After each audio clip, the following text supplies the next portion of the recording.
Let's say you're talking to a girl at school, at work, or just somewhere outside, and you know deep down that you want to keep that conversation going, which means you're going to have to ask for her phone number. Now, the question really is, will she give it to you if you flat out just ask her for it, or will she respond with something like this?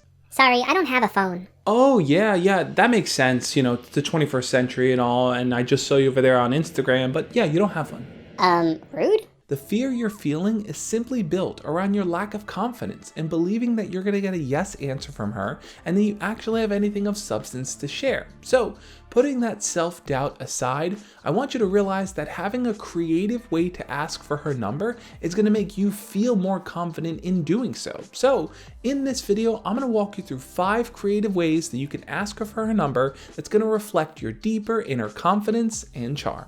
If the two of you are involved in any type of life experience together, that's the perfect reason to get their number. Let's say, for example, you both are in the same class, or you're working on a group project together, or you volunteer for something and you're matched up. You can always lead in by letting them know that you want to have someone close in contact, in case you miss a day, in case you want to share notes, or in case you want to meet up with someone to study. I know, right? This semester looks super tough, but tell you what. Let me get your phone number in case I'm out or I miss class one day and I need to text someone to get the notes, or we can even make plans to study sometime. This is going to be the safest way to get her number though, because it's not built on any romantic base. So while you may have it, you might have to step up your in-person communication if you want to take those, hey, do you have the notes from last Friday text, to, hey, let's go out and get something to eat. Another safe way to ask her for her number is to strike up a conversation and to just totally blank on one specific detail. One detail you just can't quite remember in that moment. So from there, ask her for her number and let her know that you'll text her later when you actually remember the thing you forgot. Oh my God, it's on the tip of my tongue. What's the name of that company? You know the commercial where it's like, the song is like, Da-na-na-na-na-na-na. all right, you know what? Give me your number, and the moment I figure it out, I'm gonna text you. We gotta solve this problem, and the moment I figure it out, I'm gonna let you know. Or you can always opt for a variation of that method and intentionally leave out the ending of a story to build suspense with her. Now, how you do this is you start to tell her story, you start to get deep into the details, and then right at the end, you tell her you have to go. But if she gives you her number, you can always text her later to let her know how it ended. So I'm walking down the street, completely minding my own business, totally unaware of what's about to happen to me. And as I'm walking, there's this guy with this large trench coat just standing there, walking super slowly down the block. And I decide to walk around him, and the moment that I do, he turns around and pulls out this gigantic machete-looking knife. And it's, you know what, actually, I gotta head out, but let me get your number and I will text you. In fact, I'll call you and tell you the rest of the story. Here, give me your number and I'll fill you in. Each of those methods are fun, but the problem is they all rest on one single element. And once you share that element with the person you're talking to, if you don't know how to keep that conversation going, it's just gonna flat out die. So if you wanna opt for something that's a little bit more fun and flirty, I would use the fill in the blanks method. Basically, all you have to do is take a piece of paper and write out 10 individual lines. 10 lines with parentheses around the first 3 and a dash after the second 3. That way, your crush can know that you're asking them for their number in a fun and interesting way. You are a lot of fun to talk to. I'll tell you what, hold on. All right, right here.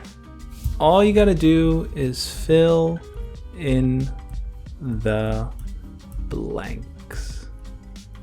Now, she might get it right off the bat and know exactly what you're asking for. But if it does come off a bit confusing and she just doesn't know what to do with this little paper, you can always say something like this. What's this? Well, if you fill it out, you might be entered to win the next lotto jackpot, or you might actually get a call from me later tonight. Ultimately, it's all about delivery. So make sure that whatever follow-up line you choose to use, make it fun and authentic to your personality. You don't want to do something that feels a bit robotic or forced, so just be honest and open and have a good time with it. Now this method is my favorite. I think it's the most authentic and genuine and creative way that you can go. So listen up. Basically, what you want to do is strike up a conversation with that person. Talk about something that you're interested in, something that you want to do, something that you want to check out, and start to gauge a little bit of what their interests are too.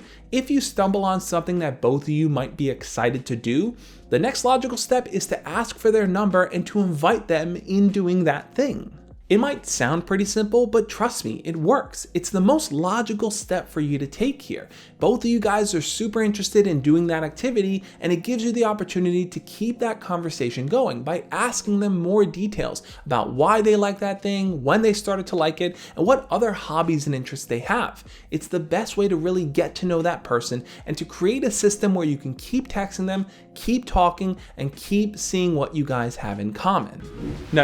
If you are a foodie, trust me, you will love this vegan pizza place called Screamers. They have the best slices and the best garlic knots. So, tell you what, give me your phone number. I'm gonna text you. We're gonna set up a time. I'm taking you out to Screamers. You are gonna try it. You are gonna be blown away. Trust me on this. Whichever way you do ask for her number though, make sure to do it with confidence. Otherwise, it's not gonna seem real to her. It's gonna feel a bit forced, a bit awkward, and just not something she's gonna wanna partake in. Yeah, she may give you the number, but if she doesn't respond to you when you message her after, what's the point? Now look, you will run into some situations where the person doesn't wanna give you their number, and that's okay. In those situations, you could still be proud of yourself for putting yourself out there, for trying, for doing something that before you might not have done. However you choose to ask them, be proud of yourself for doing it, because that's a big step forward and it's something you can do the next time with a little bit more confidence when you do want to ask a girl for her number. Once you do have her number though, what do you text her about? Do you reference something from past conversations, or do you start a brand new topic to talk about? I'm gonna break that down in my video over here on the side. That's gonna walk you through how to start a text conversation with the girl if you're nervous or awkward or you just don't know what to talk about. So check out that video. I think it'll be super helpful for you, and I'll catch you next time. As always, love and peace.